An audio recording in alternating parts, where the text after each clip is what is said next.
Good morning. Thank you all for coming. I'm here today to comment a little bit and have others more specifically comment on some concerns we have with the governor's budget. Pleased to have with me Senator Forrest, who is Vice Chairman of the Senate Finance Committee, and she will be speaking in a moment. And then we'll have Representative Hess and Sanborn speaking more specifically about some concerns. We're concerned with a number of things in the governor's budget, which will become apparent here as we go through this little exercise this morning.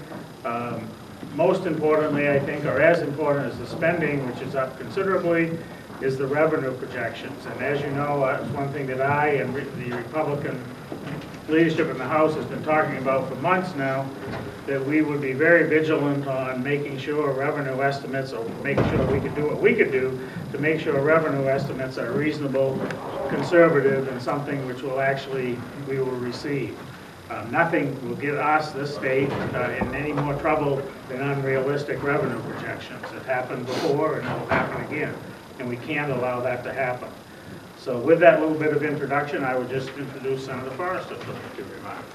Thank you, Representative. And to pick up where Representative Chandler left off, unrealistic revenue estimates. When we heard this morning and we saw it last week in the governor's address about the $80 million we're going to see through the license fee, you know, the last 6 states that brought gambling to their states, the quickest that they saw revenue was 2 years.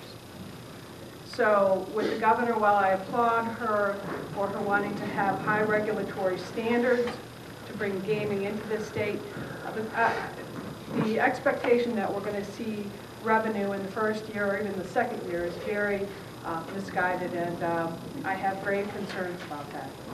Thank you. Thank you. Next up, I'd like to introduce Representative David Hess, who will speak about more specifically about some of the revenue estimates.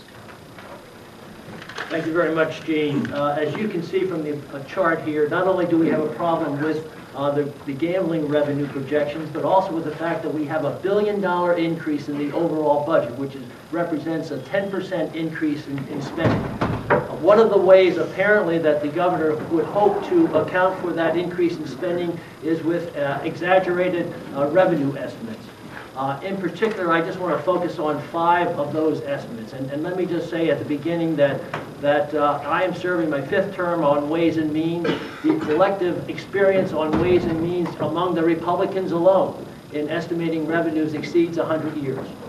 So we have 10 terms of experience in determining how to determine appropriate and conservative revenue estimate. There are 5 areas in which the governor's estimate appears to be clearly excessive: business taxes, rooms and meals taxes, the insurance tax, the real estate transfer tax, and tobacco. Combined,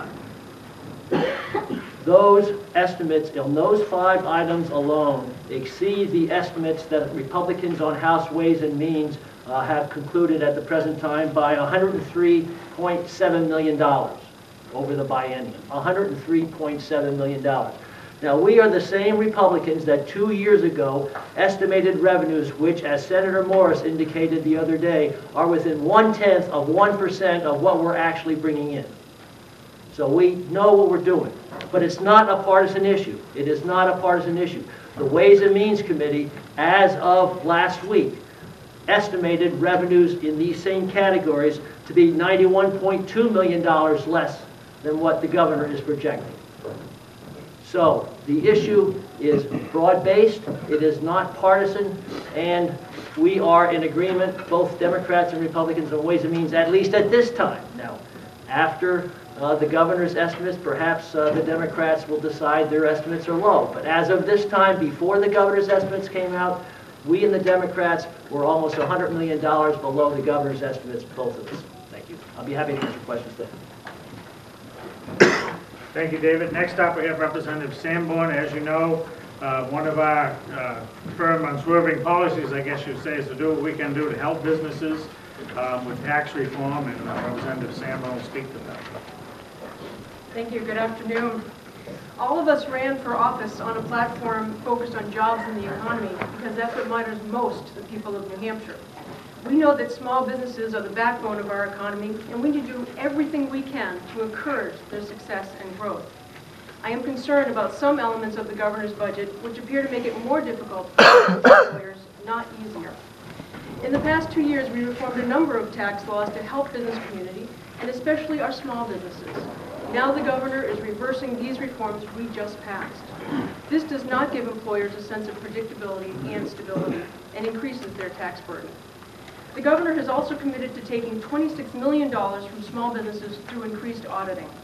The aggressive audits that were conducted in recent history significantly deteriorated the relationship between small businesses and government and made our state unfriendly, if not hostile, to many employers.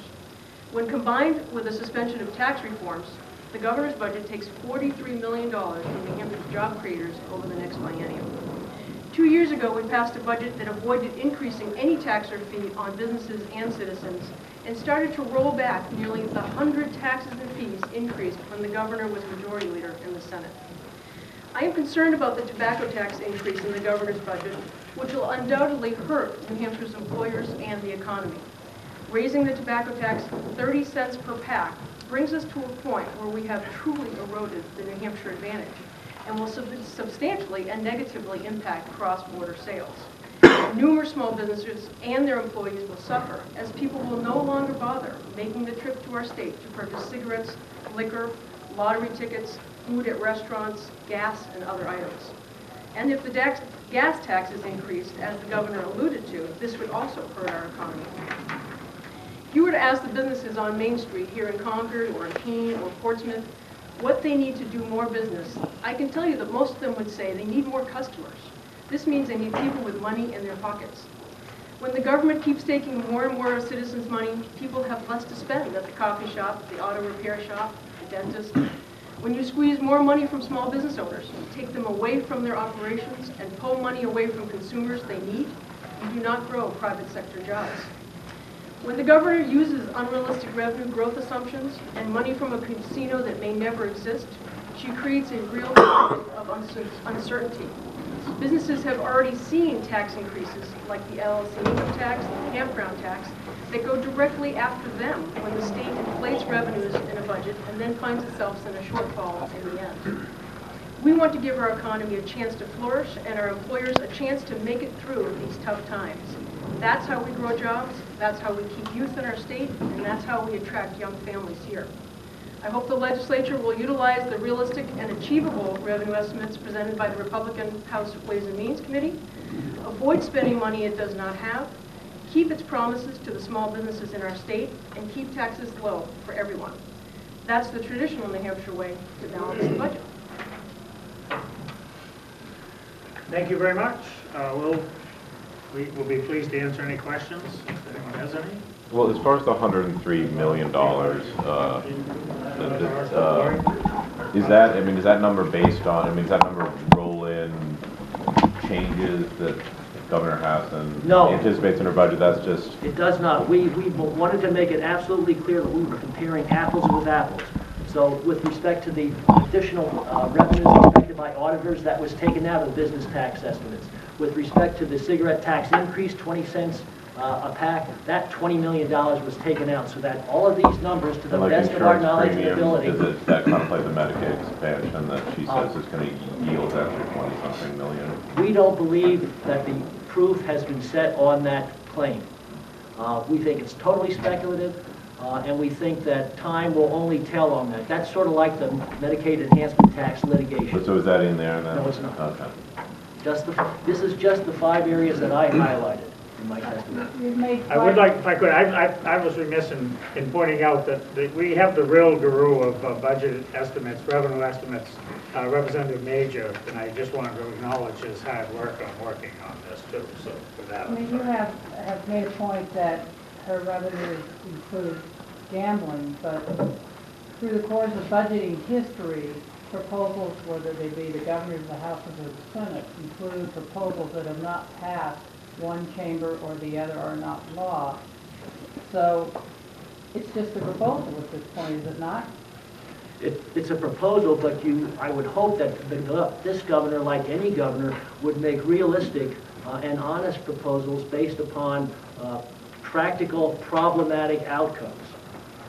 This proposal on casino gambling, the licensing, is unique in that, to the first time in my 27 years of experience here in Concord, it's the first time that a governor is balancing a budget on a stream of revenue based upon activity that is currently not only illegal but criminal.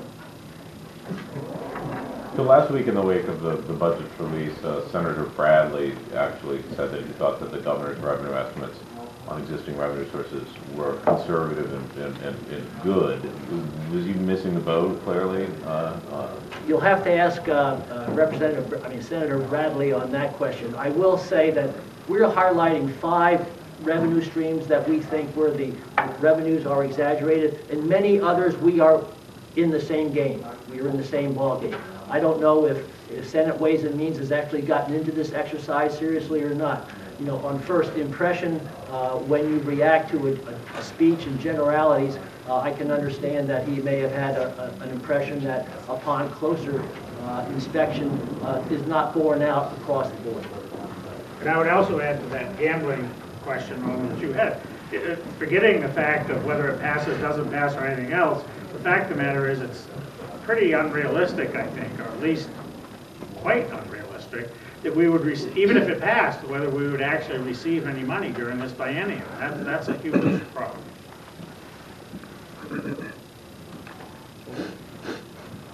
Actually, if you don't mind, forgive me for the request for kind of an unscientific poll here. Obviously, the gambling issue is a big one within this budget. If you don't mind, by a show of hands, how many of you have made up your mind on where you stand on gambling? Have made up their minds on where you stand. Now, how many are in favor of it? Not the one casino. I think that's the issue. We'll let that decide when we have a vote. Okay? Sure, but we'll get your copy of the just roll like you have call. a display there. Any other questions? If not, yes. Very quickly on the cigarette tax issue, a number of advocates or proponents, I should say, of increased preventative spending have pointed to the fact that tobacco preventative programs have been cut over the years, and or money that was supposed to be set aside for those programs haven't been funded. When you guys passed the cigarette decrease, according to some of the press releases I've seen from other organizations, the net positive effect of increased sales actually supposedly didn't happen. Now, I'm no expert on that, but that's what the advocates have said. Wouldn't you say it was, I mean, some people could say it was dumb to cut the cigarette tax in the first place. And so, do you have any comment on that aspect of not correcting, say, a mistake from before and utilizing that revenue to do some of the things it's supposed to do, like tobacco prevention programs? Well, I'm not going to comment on your characterization of dumb, but I will say this. When the cigarette tax reduction was passed by the General Court 2 years ago, we treated it as an experiment. We specifically sunsetted that reduction if, in fact, the revenue estimates did not come to fruition.